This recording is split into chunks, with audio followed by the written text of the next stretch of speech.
Hello, everyone. Welcome to Speak Up Weekly, the podcast dedicated to augmentative and alternative communication.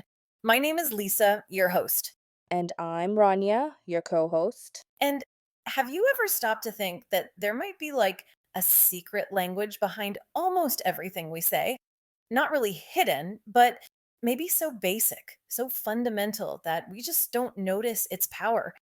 Well, today on Speak Up Weekly, we're pulling back the curtain on something called core vocabulary. These words are the real workhorses of language. You know, the high frequency ones that form the backbone of, well, pretty much everything we say and understand. And getting a handle on them is super important for everyone, from little kids just starting out with words to early readers, and especially children and adults who use AAC systems. So, our mission today is to understand how these cool words work, why they're so essential, and how understanding them can really change how we think about communication and learning. We've got a great stack of sources: educational research, linguistic studies, all sorts of interesting stuff. Yeah, and what's really cool here is this isn't just about, dusty old linguistic terms. It's about understanding the actual building blocks of how we connect and express ourselves. And knowing this can seriously impact how we learn and use language effectively, like throughout our whole lives. It's almost like finding a communication superpower hiding in plain sight. Okay, so let's start there. What is this core vocabulary exactly? You say it's simple but powerful. Right. At its heart, core vocabulary is a pretty small group of words we use all the time. Super high frequency. We're talking mainly verbs, adjectives, adverbs, pronouns, the words you absolutely need to build flexible sentences for everyday chat. And here's the kicker. Just maybe 200 or 400 of these words, they can make up somewhere between 60 and 80% of everything we say daily. Wow, 60 to 80% from just a few hundred words? Yeah, it's kind of amazing. A tiny part of our vocabulary does almost all of the communicative heavy lifting. That's amazing to think about. Okay, so if those are the core words doing all the work, what about, well, all the other words? Ah, right. So, in contrast, we have what's called fringe vocabulary. Right. I've heard of that term before. What are those type of words? Well, these type of words are much more specific to a topic or situation, and we use them way less often. Typically, you're talking about nouns, mostly. Words that are important for specific things, but not really for general talking. Like, take the word go. You use go constantly, right? I need to go. Are you going? Yeah, Yeah, make it go. yeah. Super flexible in a lot of different sentences. But then think of a word like, I don't know, chandelier. It's a perfectly good word, but you're only going to use it when you're talking about chandeliers. Right, not exactly popping up in everyday conversation unless you're shopping for one. Exactly. So go is core vocabulary word, and chandelier is considered fringe vocabulary. Okay, that makes sense. So core words aren't tied down. They're flexible, kind of conceptual tools that work across lots of different situations. They're efficient.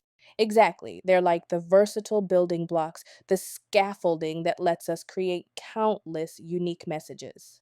Okay, now this is where for me it starts to get really mind bending. You'd think logically that a toddler's core vocabulary would be totally different from, say, an adult's or someone using an AAC device, right? Like different needs, different words. But you're saying the research shows something else. Yeah. It absolutely does, and it's really surprising. The evidence points to this incredible consistency. Core vocabulary is strikingly similar across really diverse groups of people. Let's dig into some of that data because it's pretty eye opening. Think about age groups. Studies looking at language across the lifespan find this pattern again and again. For toddlers, get this, just 23 specific words made up over 96% of everything they said in samples. 23 words? Wow. It makes sense because at that age they don't know that many words yet. Correct. Then for the preschoolers, it's about 250 words, covering 85 to 89% of their speech. School age kids, their top 50 words account for like 50-60% of their usage.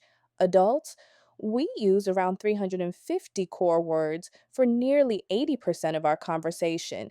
And even studies with older adults show about 180 core words, making up over 70% of what they say. Wow. So it's this consistent thread, the same basic toolkit from beginning to end? Pretty much. A shared linguistic foundation. And it's not just about age. This universality holds up across different language backgrounds too. Monolinguals, bilinguals, people learning English as a second language. One study found a 76% overlap in the top 100 words used by ESL students and native speakers. Even kids with primary language impairment, they use the same most frequent words as typically developing kids. Okay, so age, language background, it seems incredibly consistent, but what about people facing, really significant communication hurdles like individuals with autism or physical disabilities that affect speech? Surely their core words would have to be different. You'd think so. It seems intuitive, but that's another place where the research is just striking. The core vocabulary is remarkably comparable, even for individuals with significant physical disabilities. Hmm. Kids on the autism spectrum, people with intellectual disabilities. Research on kids with physical disabilities found their top 100 words made up about two-thirds of their language use, and the top 20 were very similar to their peers without disabilities and kids with intellectual disabilities. A study showed 100% overlap for the top half of their most frequently used words compared to typical kids. Wow, that's interesting. It really is. It tells us these words are truly fundamental building blocks for everyone. And across all these groups, guess what kind of words pop up most frequently in that top 50 or 100? It's overwhelmingly function words, pronouns, conjunctions, prepositions, verbs, not nouns. Okay, that point about nouns is crucial because it leads to a puzzle, right? If nouns aren't typically core, why do we often focus so much on them, especially when teaching language or, like you mentioned, designing AAC systems? It feels like we're maybe missing something. We often are. And this brings us to something I call the toothbrush problem. It helps explain this disconnect. See, think about how words sort of lodge in our brain. There's something called experiential entrenchment. Right. That's when a word feels familiar because you experience the thing a lot, like a toothbrush. Use it every day, right? The concept is deeply familiar from daily life. Okay, yeah, experiential entrenchment. Got it. But then there's communicative entrenchment. That's about how often you actually use the word itself when you talk. And the toothbrush problem is this: you use a toothbrush every day, so the concept is experientially strong. But how often do you actually say the word toothbrush compared to words like go or want or it? Oh, I see. Hardly ever really. You talk about wanting things or going places or what it is doing way more often than you talk about the toothbrush itself. Exactly. That's the toothbrush problem. Experientially common doesn't automatically mean communicatively common.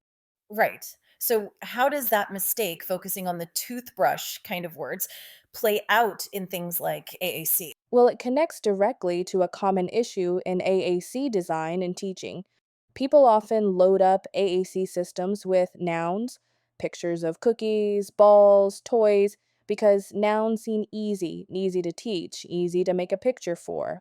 You can point to the cookie, touch the cookie symbol. Seems logical on the surface. It does, but the consequence is that it often limits the user mainly to requesting things want cookie, want ball. It doesn't easily let them build their own sentences or, protest, comment on something, ask a question, direct someone's actions.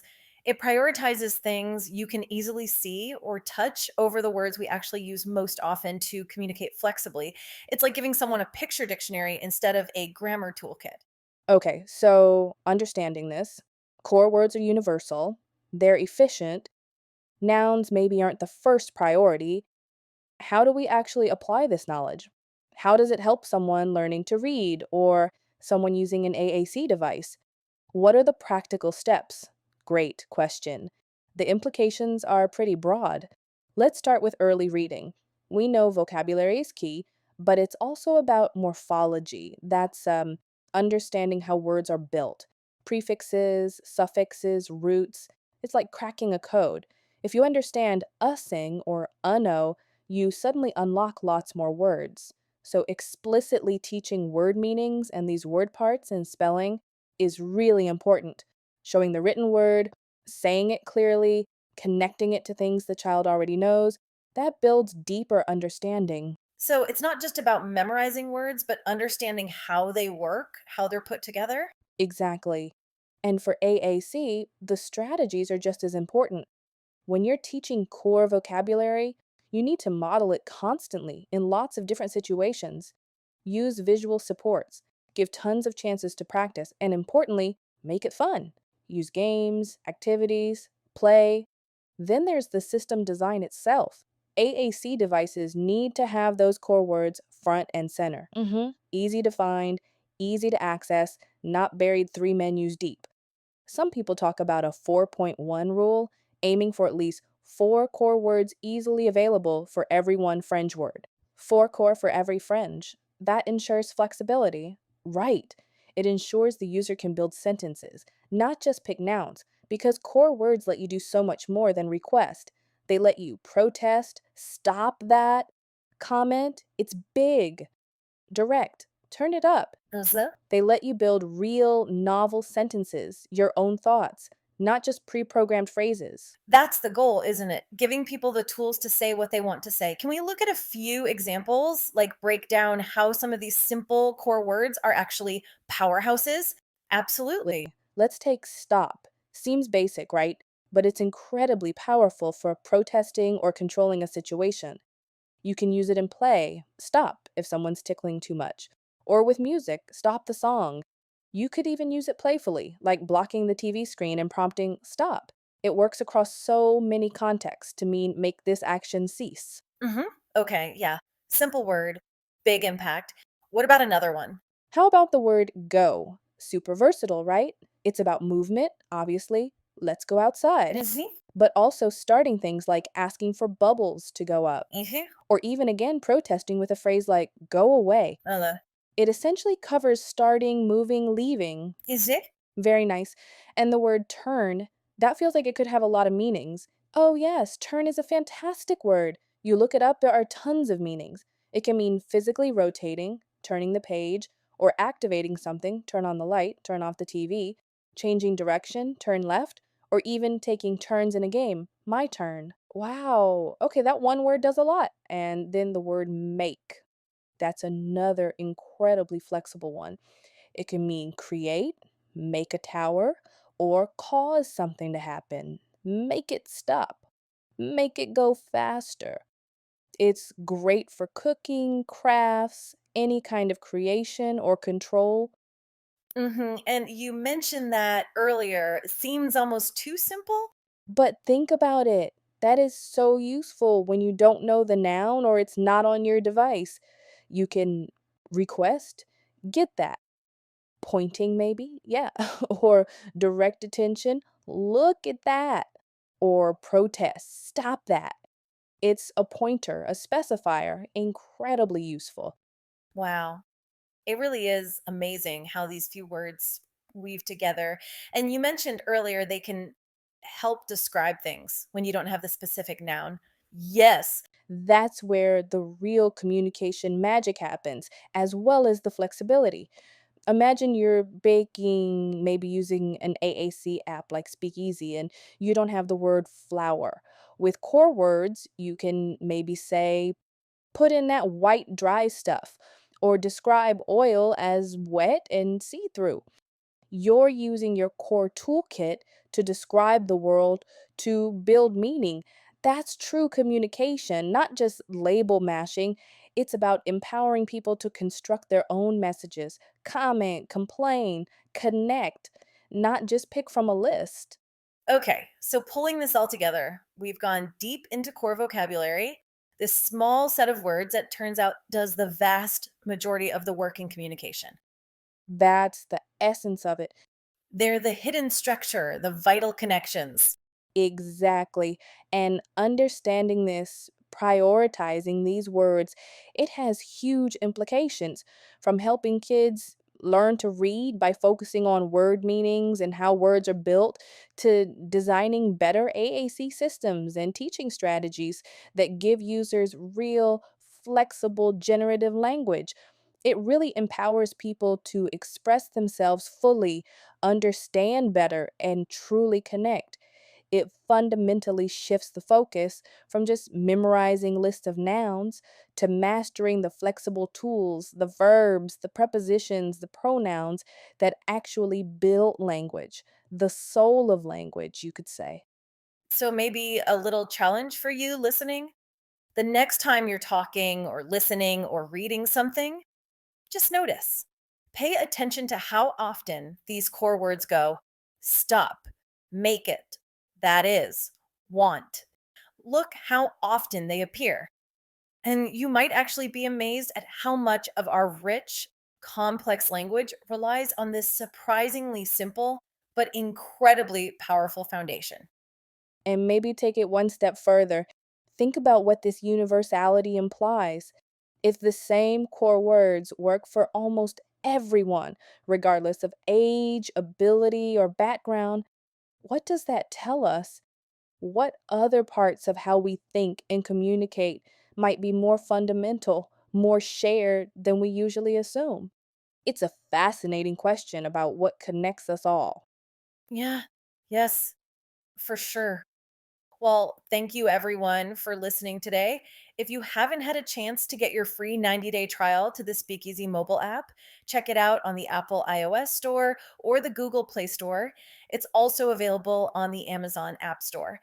Thanks again, and we'll be back again next week for another episode of Speak Up Weekly, your AAC podcast headquarters for everything AAC.